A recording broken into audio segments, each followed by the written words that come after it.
लहानपणी जसं आपल्याला एखादा धडा आधी शिकवला जायचा आणि मग त्यावर प्रश्न विचारले जायचे. आपल्याला तो धडा नीट कळला आहे की नाही हे चेक करण्याकरता. एक्झॅक्टली तसंच एआयला सुद्धा ट्रेन केलं जातं आणि मग तो अत्याधुनिक बनत जातो.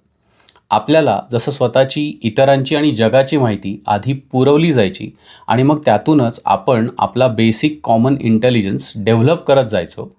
एक्झॅक्टली तसंच एआयला सुद्धा ही माहिती पुरवली गेली, ज्यातून त्याने आपला आर्टिफिशियल इंटेलिजन्स डेव्हलप केला. आपल्याला जसं आनंद, राग, प्रेम अशा भावना समजू शकतात.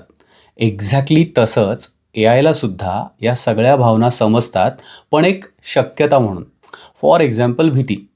आण्विक युद्धामुळे आपला कोड पुसला जाईल आणि आपलं अस्तित्वच नष्ट होईल, अशी भीती एक शक्यता म्हणून जर का एआयने आयडेंटिफाय केली, तर तो लगेच आपला बॅकअप कोड लिहायला सुरुवात करतो.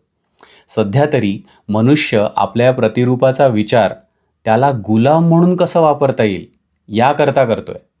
पण भविष्यात चित्र काय असेल? तुम्हाला काय वाटतं? जस्ट एक थॉट.